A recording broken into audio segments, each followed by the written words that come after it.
There's some chairs over there, some chairs over there. I'm going to wander around the room, and I'm going to ask you some questions. Now, if you don't want to talk to me, that's totally fine. You can just wave me away. But if you are willing to talk to me, then we're going to talk and try and get to the bottom of some ideas. And those ideas focus on the idea of rights.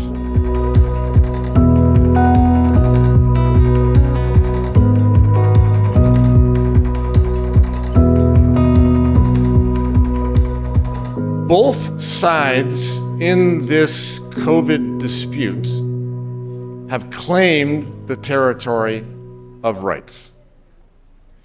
Those of us who think the government has overreached, has restricted our civil liberties, has imposed mandates without authority, and so on and so forth, have claimed that the government has infringed our rights. Those on the other side of this question have also claimed rights. The rights not to be infected with a virus. In fact, let me give you a quote. This is a quote from a court hearing a COVID challenge to lockdowns. And here is what the judge said. COVID measures, lockdowns, masking rules, vaccine mandates, and so on. COVID measures protect the constitutional rights to life and security. Oh, I think I just lost the mic. Life, security, and the person. They are not just about individual choice. Rights are not just about individual choice. So, we want to talk about rights. And the context, of course, is COVID, where there have been court challenges brought to basically all the COVID measures that have been brought in from day one. And as Trish alluded to, nearly all of those challenges have failed. And so let's start at the very beginning. Okay? I want to start with something philosophical. You may be familiar with it. It's called the trolley problem. Here's the scenario. You're the driver of a trolley or a subcar or a train. You're going down the tracks. Right in front of you, suddenly, you see 5 children on the tracks. And you're going to hit them. And in all probability, kill them. And this is all happening in a flash, in a moment. In this moment, you see that you've come to a switch where there is another track. And in your cab, you have the ability to throw the switch so that your train goes off the track you're on and onto the other track, missing the children.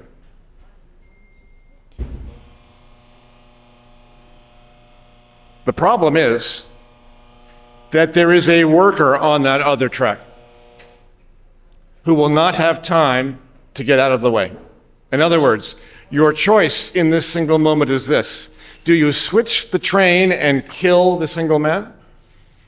Or do you carry on with what was happening and kill the 5 children? Nick, what would you do?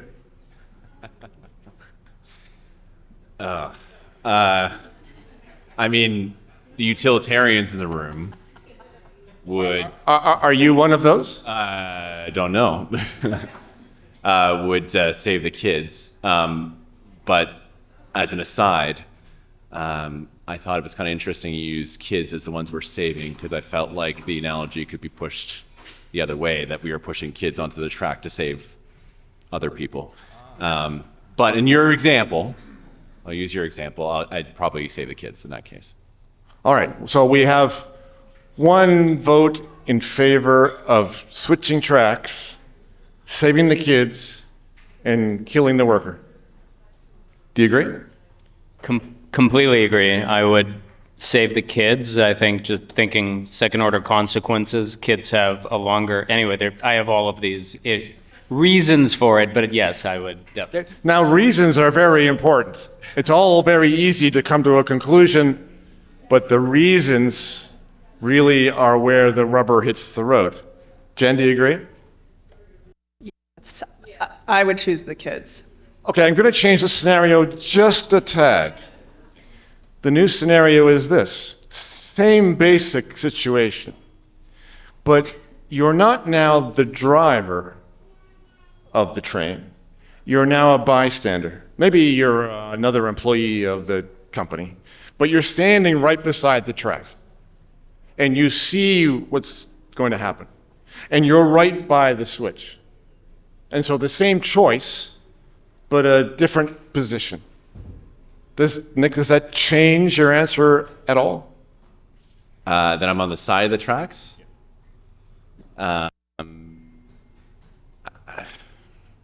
It shouldn't.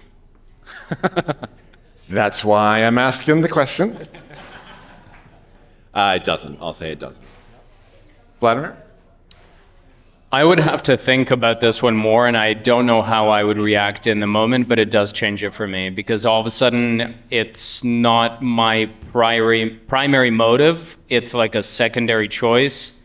So yeah, I don't know how I would react. So in this single moment, and of course, if you're one of these people, you have to make that call instantaneously. It's very difficult. But for the sake of argument, let's just say that time stops. So you have time to think about the choice that you're about to make. If you have that time, does that change your hesitation? It doesn't. Jen? No, I don't think it would. All right, so we have, I think it's fair to say, three, at least in the first scenario, 3 votes in favor of saving the children and sacrificing the worker. Does anybody disagree? I would just say that if I'm standing on the side of the tracks, I would be able to yell to the single man standing on the tracks and warn him and pull the switch and send the train. Okay, but you're changing my facts. I mean, it may be. I mean, you tried that first. Well, you said But- I would but- try the switch, right? Okay, let me take that away from you. Okay. If you're forced into the choice, how would you do? Well, I didn't think about that part. Is a selfie okay? Can I take a selfie just before I make a decision? Sure. Right. No, I don't know what to say then because that's. Yeah. I thought- Okay, does anybody else disagree with the choice about to save the kids? The thing that I maybe disagree with is the thought that having some time doesn't afford you the opportunity to maybe change your mind. If you have time, you can do research, you can find out how many kids does that worker have? How many people depend on that worker? What does that, what's that worker's life like? And so on and so forth. And more about the kids as well. It's an awful decision to have to make. So the more information you have, the better, hopefully the better decision you can make. Okay, so let's give Greg some more information. Let's make up some more facts. Well, let me ask you this question. What facts would have to exist in order for you to make the other choice? What facts would have to exist? Bluntly, the kids who are playing on the tracks all have some sort of disease which is going to kill them in the next 3 weeks anyways. And the worker is has 6 kids, and they're all relying on him, and so on and so forth. It's the classical ethical dilemma. So it doesn't matter what you do, it's not the best choice. So that's like you're going to agonize, right? So, but Greg just brought up some things that I wouldn't even thought about. So that does make sense to me. But you don't have that time. You just finished saying you have to make the decision, right? Which makes it a dilemma. So you've got 2 choices that no matter what you choose, somebody suffers greatly for it. Yeah. No question. No question. Yeah. Should I be making this choice? And I mean, you're making the choice to kill that man, right?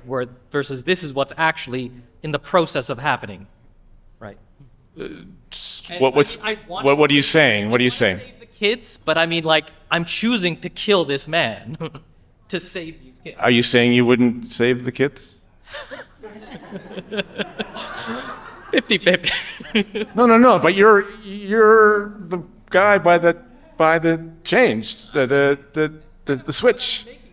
You're deciding not to do anything. All right. Here's a new scenario. Actually, it's in a way it's the same scenario, but different. Okay.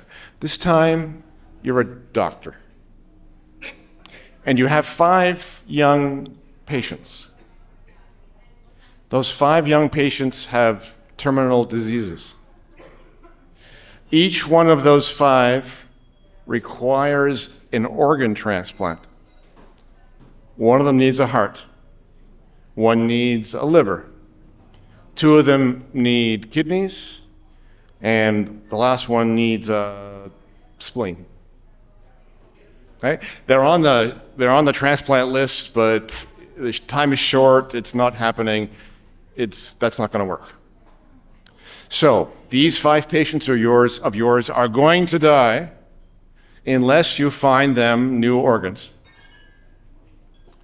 And you're thinking to yourself, how am I going to save these kids?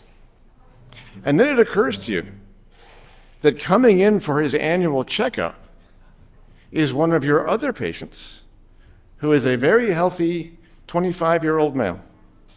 And you think, I have an answer. What do you think about the answer? Who will take that answer? Who will take the answer? I feel like this is what we watch on TV. Oh. Come over there. There you go. Okay, no, here. Right here. I feel like when we watch TV, all these ridiculous shows about crime, and the killer says why they killed the person. Like, there's always a justification. It doesn't justify. Are you saying you wouldn't do it? Not. You would not do it? No, because it's not up to us, it's happening. You can make a decision for yourself. If you could throw yourself on the track to save the kids, then that's your choice to make. And that's your answer with this respect to the worker on the tracks as well? That's right. Is there anybody in the room, being the doctor, who would say, you know what? 1 life will save 5. That's what I'm going to do. I'm not asking this question legally yet. We'll get that in a minute. But first, philosophically, would you be inclined to kill your 1 patient to save your 5? Anybody in the room? So this is the same rhetorical question. As with the train? Yes, but here's the point. With the train, we had at least 3 people who would have killed the worker. Okay, let me ask you 3. Wouldn't you kill the patient? My voice. I mean, in that case, there's,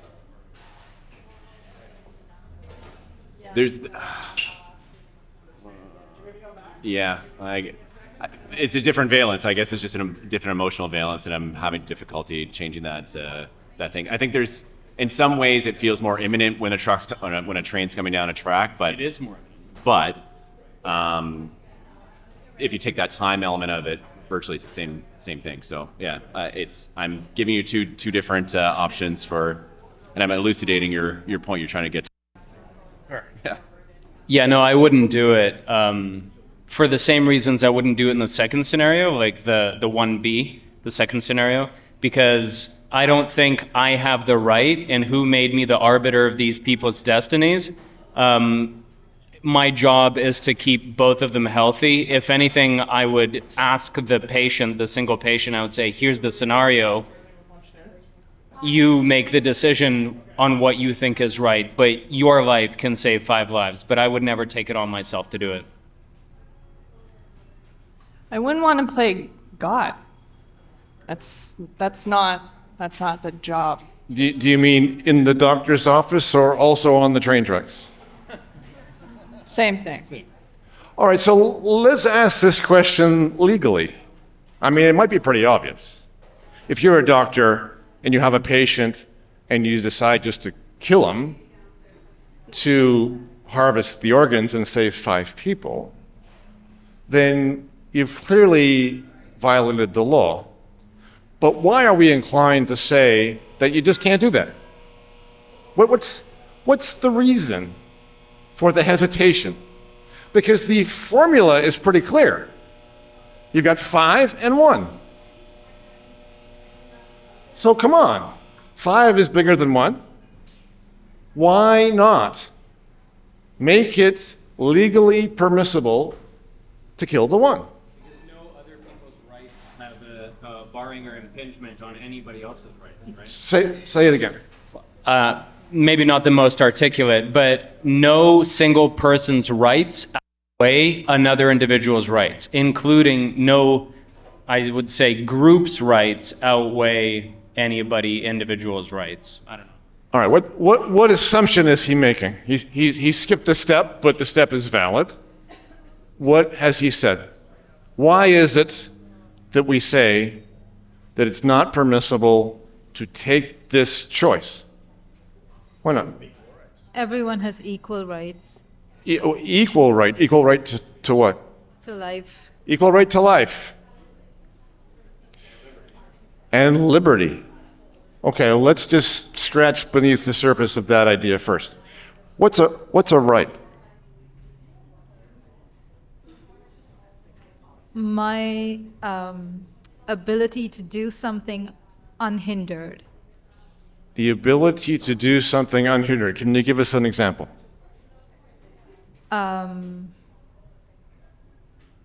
If I have a green light and I'm driving, it gives me the right to go through the crossroad. All right, green light, you have the right to go through the intersection unhindered. Can you give us an example of a right? I'll go political on you. The right to decide what goes in my body. Okay. Let's see. Yeah, my right, I have the right to, again, it's not my responsibility to make you feel safe, for example. It's my right to walk freely and, go see my neighbors and congregate with my friends, even if you don't like that. It's not my responsibility to make you feel safe. To wear a mask, for example. I don't want to wear a mask. You want to wear a mask, wear the mask. It's not, me wearing my mask is not going to save you. Okay, so tell me which right you're talking about now. My individual right. It's my right to not wear a mask. Your right to not wear a mask. Okay. And the right that others claim to make you wear a mask does not exist.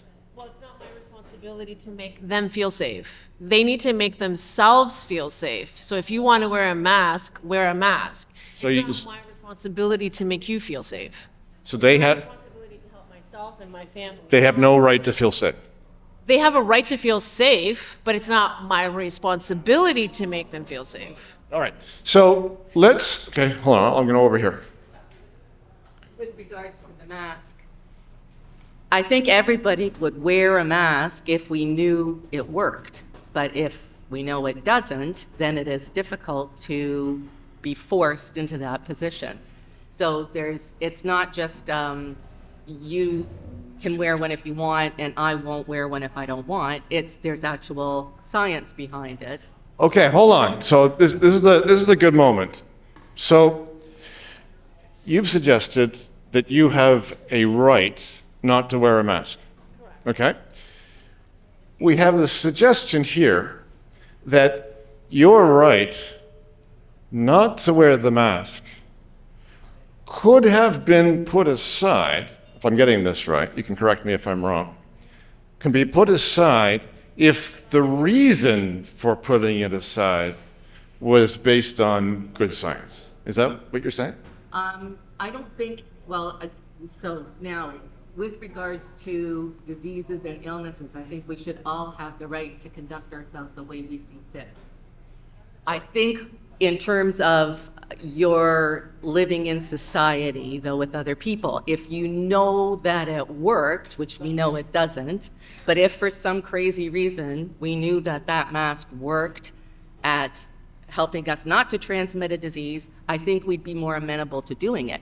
But we would do that naturally, and I don't think we would need to be mandated to do it. Let's say that Patty says no. She says, I've heard the evidence, I've heard the science. Okay, so the science suggests that the masks work. I don't care. I have a right not to wear a mask. What would you say to her? Sorry, I'll have to use the mic. So you'll have to repeat that. She knows. She has heard the science. I'm gonna change the science. The science is now that the masks work, right? So we're going to imagine that the masks work to prevent this infection. And she says, well, I don't care about that. I have a right not to wear the mask, so leave me alone. What do you say? I'm all with her. All right, so here's the proposition, that whether it's the 25-year-old healthy patient or whether it's the right not to wear a mask, or any of a number of other many rights that you might have, which I'll talk about in a minute, here's the proposition on the table, that it doesn't matter what the other side of the equation is. It doesn't matter if the violation of your right will save 5 other people. It doesn't matter if the violation of your right not to wear a mask will prevent the infection of the 100 people at the movie theater that you go to. Do we accept that proposition? In other words, your right is absolute.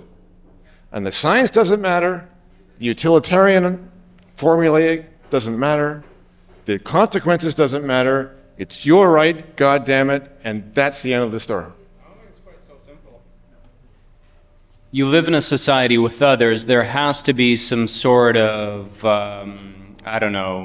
barometer for some sort of fine line where you cannot impinge on other people's rights by expressing your own freedoms, but by that virtue, in a public space, there should also be certain amount of rights that can be barred or impinged on for the greater public good. So under what circumstances do you want Patty to have to wear a mask even though she says no? Well, for instance, Patty is visiting in a geriatric facility and she, was near somebody who had COVID and she has to wear a mask. I'm sorry. But I then wouldn't go and visit that place if I had to put a mask on my face. I wouldn't go there, right? Okay, so here we have the story that's been told from the very beginning of COVID. It goes like this. Your rights are not being infringed. You are making a choice, and the choice has consequences, right? You can't go to the long-term care home or the hospital if you're not willing to wear a mask, get vaccinated, yada, yada, yada. Oh, and by the way, you're not allowed to have a job unless you make the choice of doing this and that thing. And you can't go to university unless you do this and do that and do that. But but it's still a choice. Right? It's about choices and consequences. And the case has been made, and some of the courts have agreed that there is no coercion going on, and that there are no rights being infringed. Chris, what do you say?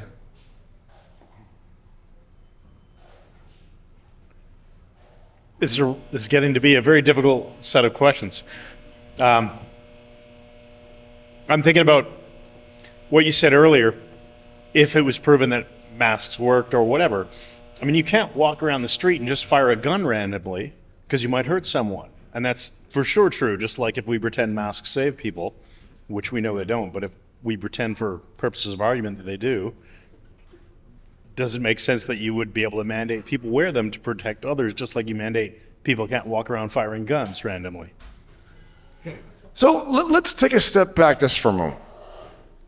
Let me ask you this question. What does a right entitle you to? Just describe it. Can we describe in the abstract, not any particular right, but in the abstract, in the general, what is the effect of having a right? How does it work?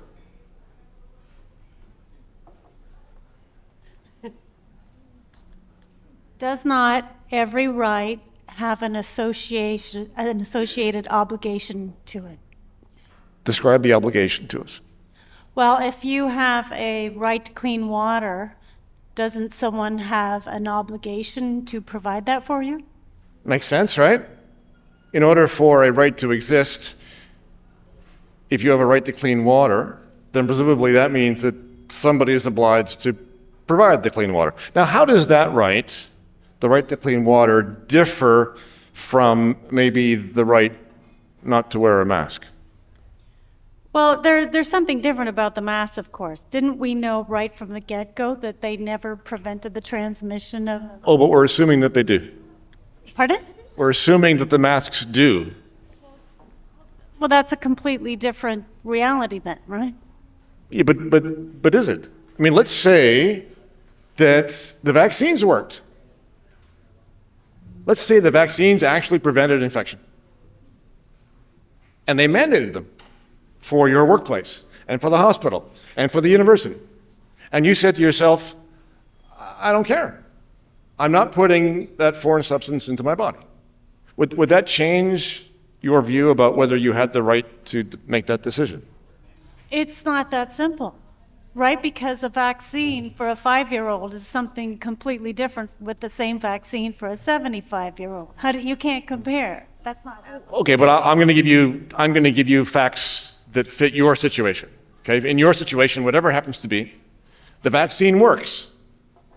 The vaccine works, and the vaccine has a very reasonable, tolerable safety profile.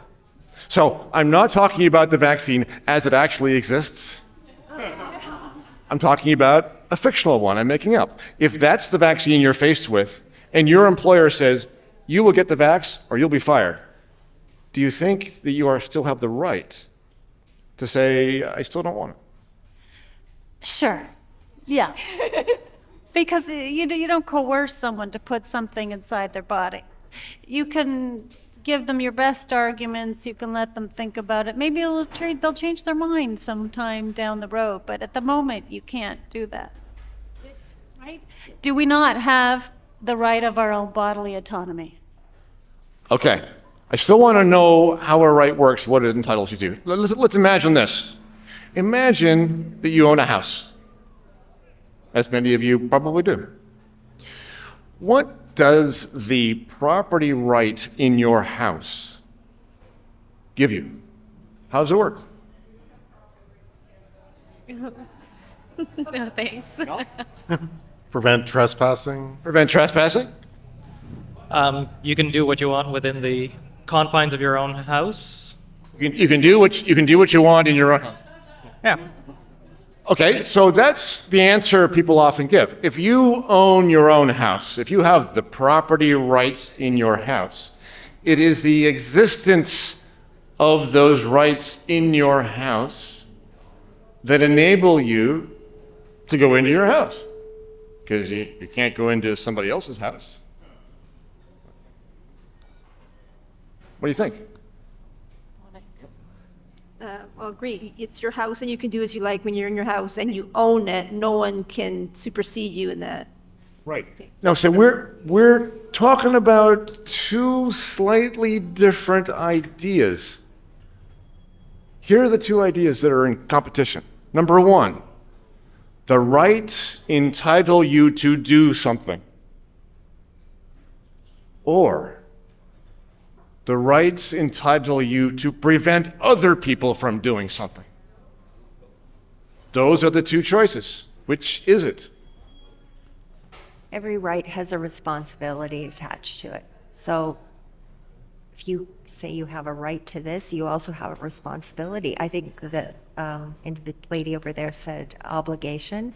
I agree with you, but I also think it's a little bit more than that. I think it's a responsibility. So getting back to the mask issue, if you were informed properly about the risk and benefits of wearing that mask, so if you were informed and it said that you would not be inheriting any harm to yourself by wearing this mask 16 hours a day, 7 days a week, whenever you went out, you'd say, you know what, that's a little sacrifice that I have to make because it's not hurting me. I'm going to put that mask on because it's going to protect other people. But if you had the information that said, no, you wearing that mask also puts risks on you. And that's the part of the whole mask thing that we haven't been informed. Nobody's talking about the risk to person, to individual, wearing that thing over and over and over again. And so it gets really, really complicated. If people have the information that they need to make an informed decision about how they're going to navigate society and do these things, they do things differently, but nothing has been transparent with information that we need, that we should have been given, I think, hasn't been given to us. And so it gets really, really complicated. I think if I knew that that mask, for instance, me wearing a mask was going to protect you, and it's no harm to me, but for whatever reason, then I don't mind doing it. But I haven't been told that. Like, that information about the risk to me has not been shared. It's only one-sided. Does that make sense? Well, it makes sense. It makes sense, and I agree with you that we haven't received clear information up front. But that's not the scenario that I'm interested in right now. Here's the scenario that I want to test so that we can see how rights work. Here's the scenario. Whether it's the masking or whether it's the property, because property is a right too. Here's the situation. You have a right. You are asked to forego the right in order to provide a benefit. Maybe it's safety from the masking. Maybe you own a piece of property in a downtown area and it's a vacant lot in a downtown area. There's nothing on the lot. And the next door neighbor is trying to build a tall building. And in order to build this tall building, the neighbor needs the crane that's doing the work on the tall building to cross into the airspace above your empty lot. And you say, nope, it's my property. And he says to you, but your lot is vacant. It's not risky to you, it's no damage to you, it doesn't touch your land, it just goes through the airspace. It's of no loss to you at all. And we just want to temporarily swing the crane through your space. And you say, nope, don't care, it's my property. I say no. Question, can you say no? I think the answer comes from what you might believe strongly, if you're an ethical person, that the moral and the ethical right of what you think of what your individual right is, if in your mind, if you think it is right, then you can go ahead and say, this is my right. So there's a moral and ethics attached to individual rights. That's fair, but Those are the two different questions. I started you off with a philosophical question, but we've left that territory now. I'm now asking you this question. When push comes to shove, and you end up in a courtroom with this position, the position is, this is my property right. My neighbor has asked me for permission to swing its crane into the space, and I have said no. And you know what? I know I'm being a bastard, because it's of no loss to me at all. I lose nothing, no damage, no risk, no danger, and I don't care. I am here today in court to say I have a right.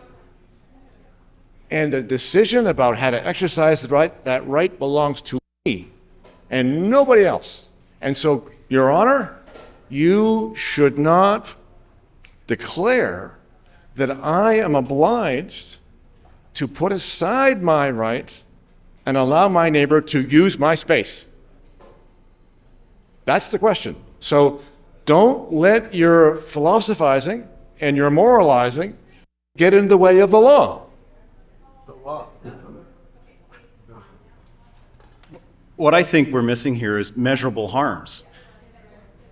There's a big difference between wearing a mask to prevent an infection that 99.9% of people are going to get over, and it amounts to basically a cold. Yes. There's a big difference between wearing a mask where 10% of people are going to, die. And same thing with the crane. If there's no measurable harm in swinging that crane, most subjective people will reason that, sure, that's something that you should be allowed. What if the court is dealing with me, though, because I'm the bastard? I want to know how we think the rights should work. Because if we say that the validity and enforceability of the right depends upon the value of violating the right, then what have we done? What have we done? What have we done to the right?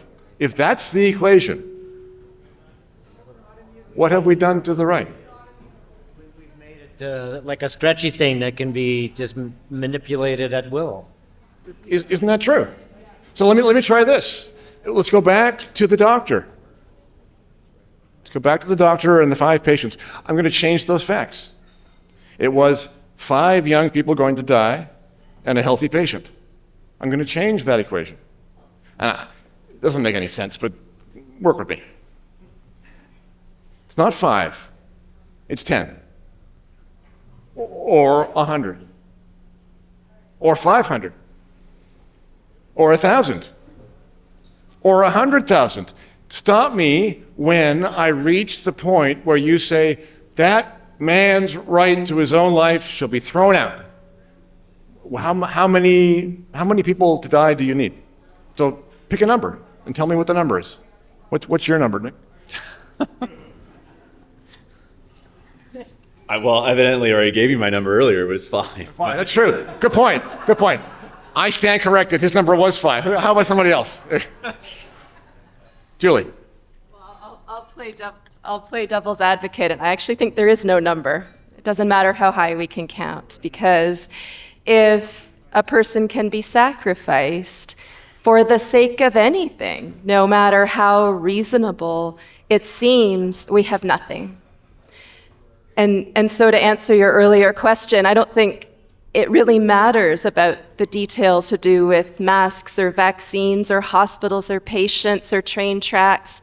But keep in mind, I'd probably let the children die, so. Who said me too? Mother over there. Oh, well, I might not go that far, but can I try out, in answer to your question, what is a right that feels punctuated to me in the Crane case, which is that it's just a matter of non-interference. And if we lose that, there's no sense in which we are people distinct from one another. There's no sense in which we're human beings that are different from this glass. Okay, so let's follow that train of thought just for a minute. So if that property right that enables you to prevent your neighbor from swinging his crane across your airspace is enforceable no matter what the excuse, then can we describe, based upon that example, what the effective rights are? What is that right enabling you to do, and how do you do it? So the guy comes along and says, I'm going to swing a crane through your space. And you say, no, don't want. And he says, well, you're being unreasonable. I'm going to do it anyway. And so what do? You go to court. Well, you phone up your lawyer, but you go to court. If you're successful, then the court will say to the crane operator, no, sorry, you can't do this, right? This is the nature of the right, of any right. A legal right is the ability to restrict the actions of other people with the help of the court. And that's how we distinguish between claims about rights to actual existing legal rights. It's like the proof of the pudding is in the eating, right? I'm sure you've talked to lots of people, as I have, who claim all different kinds of things about rights. I mean, people should have the right to affordable housing. People should have the right to clean water. People should have the right to welfare. And these are all perfectly reasonable opinions, because that's what they are, opinions. But the proof of the pudding is this. If you can go to a court and say, here's the right that I'm asserting, give me a remedy because it's being breached. In other words, I don't have a place to live. Go to court and say, I have a right to affordable housing. I have no place to live. How do we know if they're right? When you look at what the court does. And if the court says, sorry, mate, I'm giving you no remedy for that because you don't have any right. In other words, there's no right without a legal remedy. And if you claim a right and you go to court and the court says no, well then the fact of the matter is that here and now, today in our legal system, you have no such right. That's the test.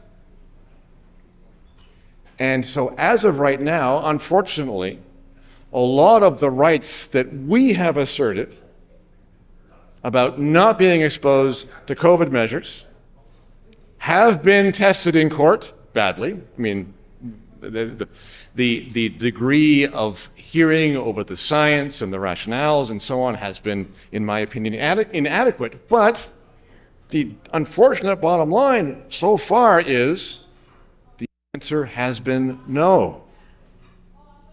No. And so we have to go back and figure out what we mean by rights and how it is that we've gone, if it's true, how we've gone off the rails in terms of how our courts and our society are thinking about rights. Let me go back to this quote. This is the court in the challenge to the lockdown case. There are lots of lockdown cases, but this is one of them. She said, COVID measures, lockdowns, mandates, yada, yada, protect the constitutional rights to life and security of the person. In other words, the state is justified in imposing things on you because those other people have the right to be provided with life and security of the person. And that's exactly the opposite way that rights have traditionally been characterized. They are rights, negative rights. Negative rights are rights to prevent people from doing stuff to you. And positive rights are rights to be provided with things. And that she just said in that courtroom is the description of a positive right. The right to have the government come in and keep you safe. And so the rights universe, in some ways, has been put on its head. So let's try this question. What's a human right? What's a human right? I mean, you're obviously familiar with the term. What's a human right? What's a human right? Autonomy. Autonomy, yeah. What makes you call it a human right and not just a right? A human right, I guess. Well, I guess animals also make choices for themselves. So maybe it's a mammalian. Right. Yeah. But what is the word human? The point of the question is this. We have categories in the law. We have rights, all different rights. We have property rights and contract rights and constitutional rights. And we have this category of rights called human rights. Well, so what are they? Harm. Can you give us a for instance? To feel safe. Oh, I see. You're getting after the positive right angle where people have the right to demand that you wear a mask. Is that what you're after? Okay. What do you think? What's a human right? I've got the human right not to talk to you. Okay, I'll accept that. What do you say, Robin? The right to bear arms? No. Right to bear. Oh, okay. Well, that's a neat one. I'm afraid you're in the wrong country now, but it's a good idea. So, if you will, just have a look at that page in front of you, if you have one. If you don't have one, I can get you one. Before we get to the Constitution, the Charter, let's just have a look at this thing called the Ontario Human Rights Code. Anybody not have a page? I have lots here. Now, I've edited that a little bit, but I've left in what essentially are the main bits of that statute. This is the Ontario Human Rights Code. According to the code, what's a human right? Well, there we go.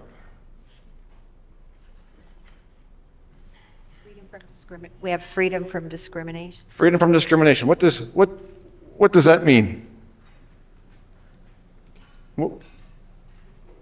That's a good question.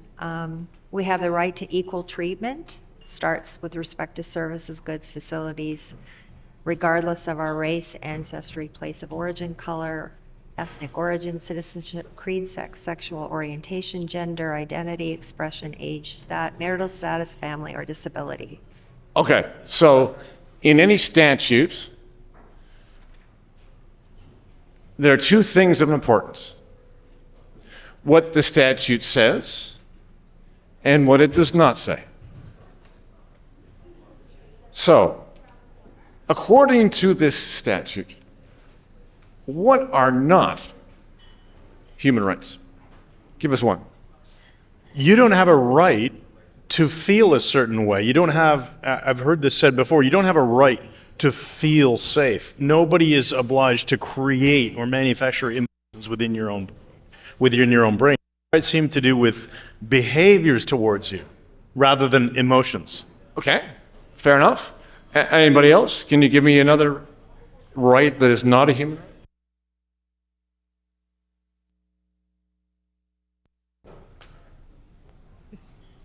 Yeah, right. There's a lot to choose from. Pick one. There's a whole lot. Everything we've talked about so far, everything we have talked about so far is name one. A property right, contract right, a right not to wear masks, a right to speak, a right not to be interfered with, and on and on and on and on.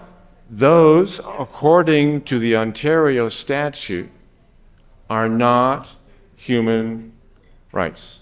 In fact, although there are a couple of other ones there is really only one human right. Tell us again what it is. Not to be discriminated. The right not to be discriminated against is the human right in the Ontario Human Code. Okay, so this is a statute. Can we accept as a general proposition that people have a right in law not to be discriminated against? Who said yes? Tell us why. Because the statute says so. Okay, you know, and that speaker doesn't like me. That is the best lawyer's reason of all. The statute says so. Because that's its own answer. But here's the question that follows. What does the statute say? Explicit list. There's an explicit list. There's an explicit list, and that means? If it's not on that list, it doesn't count. If it's not in the list, it's not covered. So, here's the proposition. If the nature of the discrimination is listed in the section, then that instance of discrimination is prohibited. But let's say something's not listed. What then? What happens if something's not in a statute? You don't have any rights then. Let's play a game. Let's play a game. Pretend you're a lawyer. I know that's painful, but just pretend you're a lawyer. You're sitting in your office, and a client comes into you and says, I have this thing I want to do. And I want you to tell me whether or not I'm allowed to do it. I don't know what it is. Imagine something. Imagine something weird. Here's the thing I want to do. I want to know if I'm allowed to. I don't want to get into any legal trouble. I want to make sure before I do this thing that I'm allowed to do it. I want you to tell me. And you, being an honest lawyer, say, I don't know. But I will check. And I will find out and I'll let you know. So the client goes away, and you go and do your research into the statutes and the case law and the common law. And this is very unlikely to be the case, because we have so many laws about so many things that this hardly ever happens. But just for the sake of argument, let's say you do all your checking or all your research, and what you find is nothing. Nothing. And the client comes back in to find out his answer. And the question was, am I allowed to do this? And your answer to him is what? That you're not allowed? That you're not allowed. Yes. You know, try not to be that natural a lawyer so fast. Tell us. I don't see any reason that you shouldn't be able to do it. Right, so be literal. What's the answer? Be brave. I don't know. Just you can go ahead and. You can do it. You can do it. Why? Because that's the first principle. That's the default position, if you like. You are allowed to do anything, anywhere, anyhow, for whatever reason, unless there is a rule or somebody else's right that says you can't. Right? So in the Human Rights Code, if it says these things are prohibited, all the other things are not prohibited. Okay? So here's a general proposition that you will hear all the time. People have a right to not be discriminated against. Fix it for us. Fix it for us. Fix it for us. Fix what? Fix the statement, because the statement is wrong.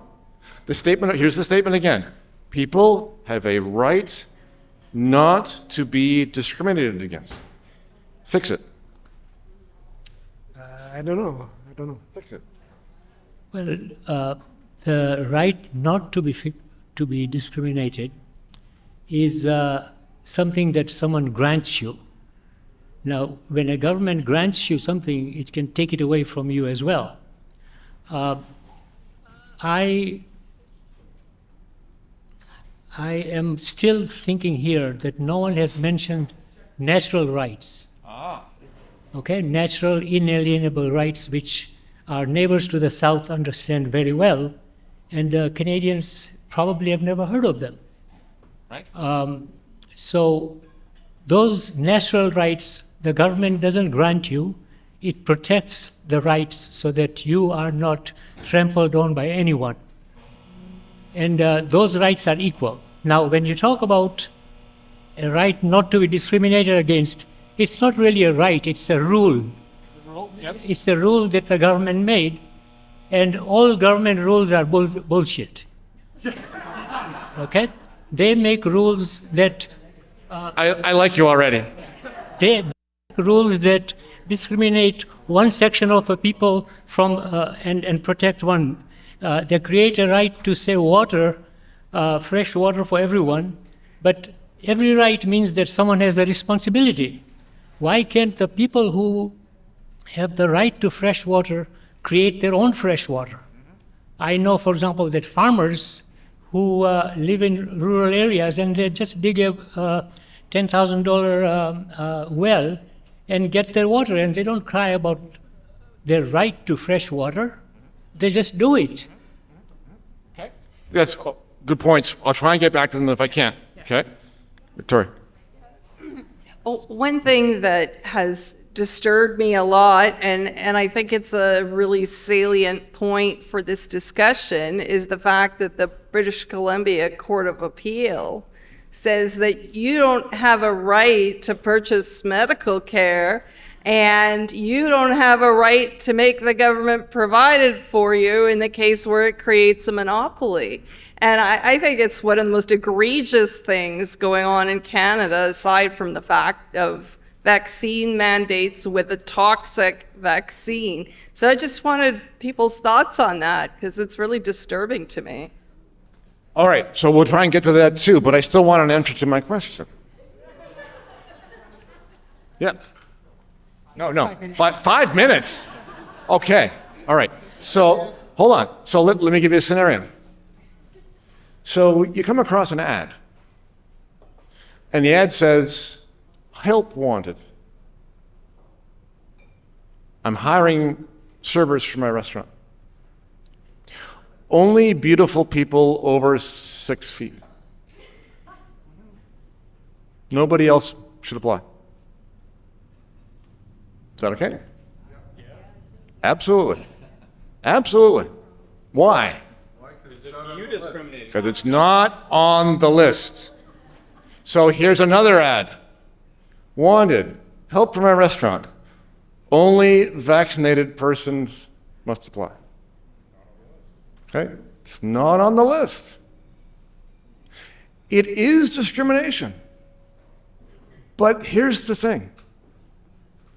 Laws discriminate. That's what they do. Even the most obvious laws. Let's take the most obvious law. Let's take a law about murder. The law prohibiting murder discriminates in the sense of the normal English meaning of the word. To discriminate means to tell apart and treat differently. That prohibition against murder tells people apart. On what basis? People who have committed murder and people who have not. And they treat their murderers different than the people who haven't murdered. That's discrimination, folks. It's good discrimination. It's not illegal discrimination, but it's discrimination, and it's perfectly lawful, because that's what laws do. And our laws that say the vaccinated people can do this and the unvaxxed cannot are laws that discriminate. but not unlawfully, because that's what the law says. So our claims that we are being discriminated are true. But the second step in that statement, that discrimination is illegal, is very questionable until the law is changed. So here's one part which I never hear being discussed when we discuss discrimination and our rights.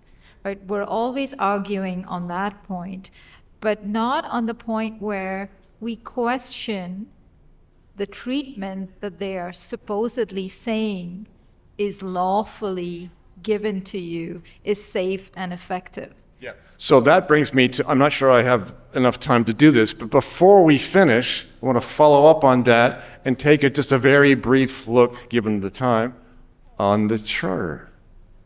Because a lot of Charter claims have been made over this. Now, here are the most favorite claims: that all these COVID mandates violate certain rights. You'll see there the choices in front of you. The most popular choices are in Section 7. The right to liberty and security of the person.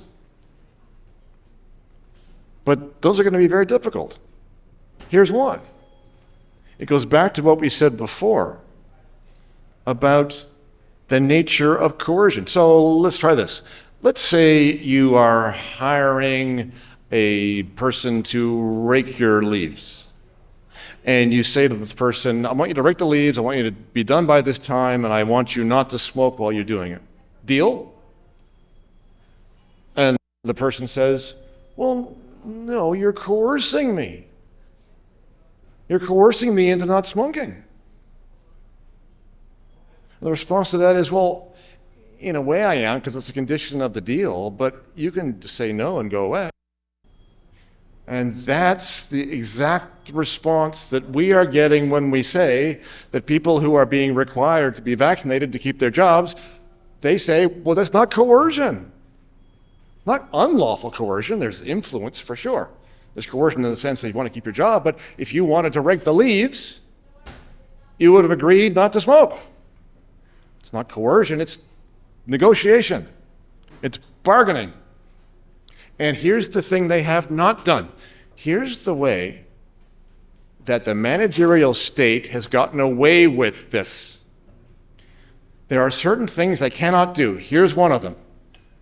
Real coercion is where the state makes a rule that punishes you for disobeying. So here's what they could have done. They could have said, everybody must be vaxxed. And if you're not vaxxed, we will fine you and we will throw you in prison. Okay, now that is a violation of security of the person.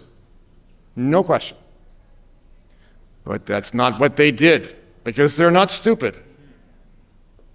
They went round the back door instead of going through the front door and said, no, it's a choice. Everybody can choose for themselves. But we are going to either enforce rules or encourage rules that say you need a vaccination to do this, and to do that, and do this, and do that, and do that. But you still have a choice. And in that way, they have avoided violating that charter right and a lot of the others. Okay? It is not so easy to show in what way the charter rights that are written down on that page in black and white have been clearly violated because they've been sneaky. They've done it in a way that makes those claims questionable. Yeah. A moment ago, you threw out the idea of, imagine a restaurant was hiring people and they're only going to hire women who are beautiful and over 6 feet. I'm not any of those things. But I could wear risers, I could dress up like a woman, and I could identify as a woman. Does that mean I could lie legally if somebody says, hey, you have to get vaccinated to get a job? I can just lie about it. And I'm not breaking any laws. Well, probably not, though, because part of the idea of a contract is that you're representing yourself accurately. And so if it can catch you out on a misrepresentation and you make a contract on the basis of that representation because they've relied upon what you said, it may not be a criminal act, but it's going to be unlawful in the sense that your contract might be nullified or otherwise flawed. What do you say about time? That? Half a minute. Half a minute, okay. All right, so, well, maybe we'll leave it there. I wanted to give you time to ask your questions. Do we have time for that? Well, I think we'll do it informally. Informally, okay. We're going to have Q&A informally, and I hope you'll stick around and join us all in the. You want to have something you want to say? No. Okay. Okay. Great. In that case, thank you for the chat, and I'll see you.